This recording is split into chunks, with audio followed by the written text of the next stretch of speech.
Hi friends, welcome back to our শিবাজি art channel. শিবাজি আর্ট চ্যানেলে সবাইকে জানাই স্বাগত। তো আশা করি নিশ্চয়ই তোমরা ভালো আছো। তো আমিও ভালো আছি। তোমাদের জন্য আবার নতুন একটি খুব সুন্দর ছবি নিয়ে চলে এসেছি। তো আমি প্রথমে শ্রী রামকৃষ্ণ দেবের আমি ছবিটা বের করে নিয়েছি, তো প্রিন্ট করে। তো এটা কিভাবে করতে হবে তোমাদেরকে আমি স্টেপ বাই স্টেপ দেখাবো। তো ভিডিওটা না টেনে পুরোটাই দেখবে কিন্তু, ঠিক আছে? তো চলো, বেশি কথা বলবো না, ভিডিও শুরু করা যাক। আর ভিডিওটা পুরো শেষ পর্যন্ত দেখবে। তো চলো।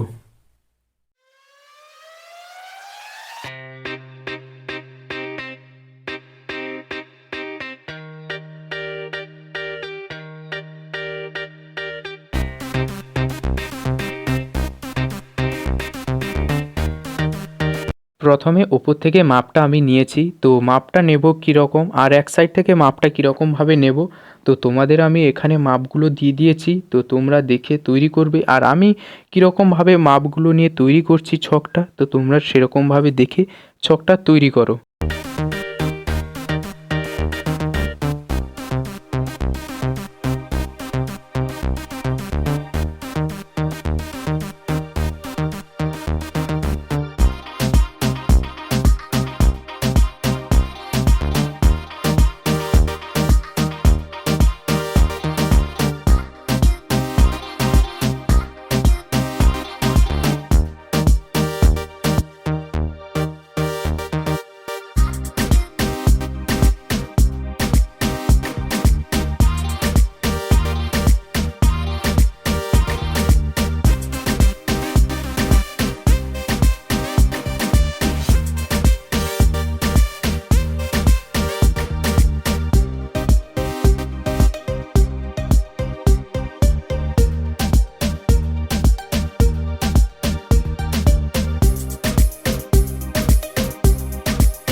ছকটা পুরো তৈরি করা কমপ্লিট হয়ে গেছে, তো তোমাদের নিশ্চয়ই কমপ্লিট হয়ে গেছে। তো ওর ওপরে আমি কীরকমভাবে মাপগুলো নিয়ে ছবিটা তৈরি করছি, কত নম্বর ছকে আমি ছবিটা তৈরি করছি তোমাদেরকে দেখিয়ে দিচ্ছি। তো তোমরা সেরকমভাবে তৈরি করো। আমি 4 নম্বর ছকে মুখের অংশটাকে ভালো করে তৈরি করছি প্রথমে।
তো আশা করি নিশ্চয়ই তোমাদের ছবিটা খুব সুন্দর ভালো লেগেছে। যদি ভালো লেগে থাকে তাহলে প্লিজ একটা লাইক, কমেন্ট এবং শেয়ারটা প্লিজ করে দেবে।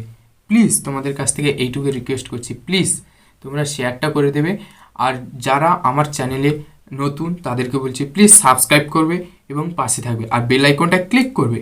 তো চলো নেক্সট ভিডিওতে দেখা হবে। তো তোমরা ভালো থেকো। তো টাটা।